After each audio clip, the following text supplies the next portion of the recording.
Welcome to the HMO Property Show. By investors, for investors.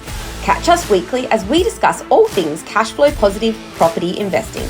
Whether you're a seasoned investor, a new landlord, or just curious about property investing, this is the podcast for you. Sponsored by the Co-Living Collective, your trusted partner in creating vibrant and sustainable shared living experiences. Visit us at colivingcollective.com.au to learn more. Welcome back to the HMO Property Show and another episode of Quote Vault. Today's is a little bit controversial. If you hate rich people, how do you think you're going to become one? What we're going to do next is we're in a process where I'm going to try and pull some unconscious beliefs that might be holding you back, right? Because I've noticed, and this again, there's no pointy fingers with this, right? That some people have beliefs around money, right, that hold them back. You know, people say to me things like, it says in the Bible that money is the root of all evil. No, it doesn't. It says the love of money, treating money like a commodity, is the root of all evil. Actually, money's great. You know what money does? Money's the oil in the machine that allows us to exchange goods and services, that allows technology and creativity, allows art and science and all the wonderful things that go on in the world. It's facilitated by money. Money's wonderful, right? But I hear terms like filthy rich, fat cat. Right? Do you know, I know somebody, he was trying to tell me the other day that nobody should be allowed to be a billionaire. And I said, what the fuck is wrong with you? He went, well, he said, you know, I mean, it's just, they've got too much, haven't they? I went, them having $1 billion does not take a single cent away from you, my friend. Money's not finite. We just keep printing more and more of it, yeah? Yeah, more and more and more and more. That's right. You know, literally, if you and I sat here and we passed $1 back and forth between us, we could spend $1 million, yeah? Yeah, that's it, right? So, I need you to pull any unconscious beliefs that you've got around money, okay? So we're going to do something called the meaning of money. The slide's going to come up here. Now, what I want you to do is literally the first thing that comes into your head, right? So literally, when you see people with money are, first thought, and write it down. Money makes people, first thought. And it's important to the first thought because I want it from your unconscious. I'd have more money if my parents always thought that money would, papa, add what you think there. Money causes. And I'm afraid that if I had more money, I would. Money is. In order to have more money, I would need to. I think money, blah, blah, blah, blah, blah. If I were really rich, I'd then add it. And finally, my biggest fear about money is, bum. Now, what I'm looking for in this particular exercise is beliefs that are sort of negative or prejudicial. They're things that are, like, people with money are selfish or something like that, yeah? See, the thing is, if you hate rich people, how are you going to become one of them? Right? Your unconscious mind is going to stop you. Or if you've got a belief like, well, rich people, they're all crooks, really, aren't they? Then a part of you will think that you have to become a crook to get rich, and that's just not true, right? Hello, sir, what's your name? Luke. Okay, so could you read out your sentences one at a time? So, number one, I put people with money are selfish, which you said. Number 5, I put money causes war. Money causes war, right, yeah. Number 6, I'm afraid that if I had more money, I would lose it. Right.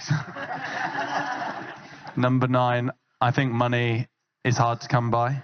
Okay. Number 11, my biggest fear about money is losing my current life. Right, okay, now, here you go. So you've got some proper negative beliefs in the unconscious there.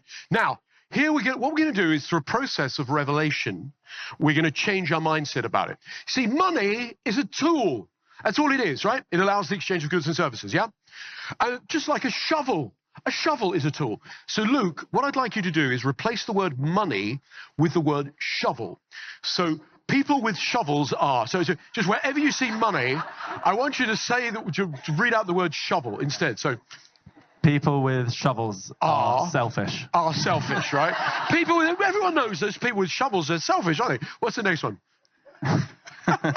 Shovels cause war.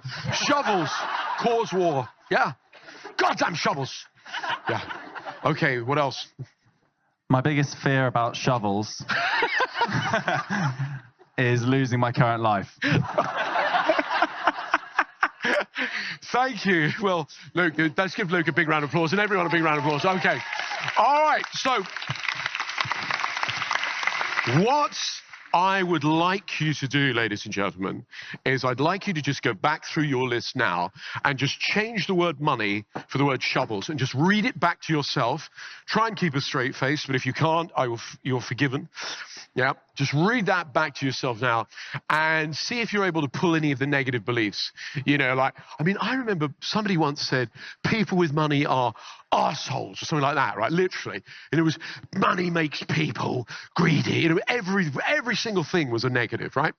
And so he, you know, of course he was having trouble getting wealthy because he thought he was going to have to turn into some kind of git in order to get rich. Right? What we're doing is we're using humor and insight in order to get a shift in our perception. Right? Now, I tell you why this is so important, right? That's because your unconscious mind is in charge. Thank God, right? You learn to do something consciously, like tie your shoelaces, and then you store the program in the unconscious mind. But as I said, a lot of our programs or habits or beliefs are formed in the first sort of 7 years of our life by the key experiences, the emotional intensity experiences, and also by things that are said to us repeatedly by authority figures. Now, years ago, when I started out as a hypnotherapist back in the 80s, this guy comes to see me, right? And he said, every time I start to get successful, I screw it up. And I sabotage myself. And I said, so what do you mean? He goes, I know I'm doing it. I'm about to do this deal, and I go in and I screw it up.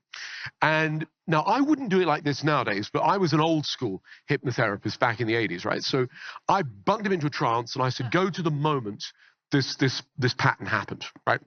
And what had happened is, as a kid, he'd said to his mother, when I grow up, I want to be successful. And his mother, who's a lovely housewife from the north of England, went, oh, son, you don't want to be successful. Those successful people, they have heart attacks, right? Now, the thing is, there is no logic. There is no logic in the idea that success and heart attacks go together. But the unconscious mind is not logical. It's purposeful. And its purpose is survival. Right? So you can think with your conscious mind all you want. I'm going to do this. I'm going to do this. Your unconscious mind goes, I don't think so. And it stops you. Yeah? So the unconscious mind was intervening because there was no logical connection, but there was a purposeful one formed. An authority figure told him something of emotional intensity at an impressionable age. It went bam into his unconscious mind. And it was sabotaging him since. Now, great thing is, as I mentioned, you're in a room with a hypnotist who knows how to undo unconscious programming that's either holding you back. Anybody here self-sabotage at all? Yes. Anybody here get, you know, that kind of, I'm going to get found out, you know, that sort of, that fear of, yes, imposter syndrome, that's what it's, yeah. Or anybody just here think they're capable of more, yeah? Yeah, okay. So see, the thing I found is that I asked people who's living up to 100% of their true potential. And only one person in all the 25 years I've been asking that has said yes. And that was Tyler Winklevoss said, at this moment, I am at 100% of my true potential. And he just invented Facebook, so I think he was right. But apart from that, nobody says yes. And it's because unconscious self-sabotage, not feeling worthy, not feeling good enough, and or not thinking rich and big enough. There you have it, team. Another episode of Quote Vault. And if you hate rich people, how do you think you're going to become one? Join us again next year on the HMO Property Show. And remember, every master was once a disaster. Every winner was once a beginner. Thanks for watching. Make sure you tune in the same time next week so you can stay up to date with all cash flow positive property updates.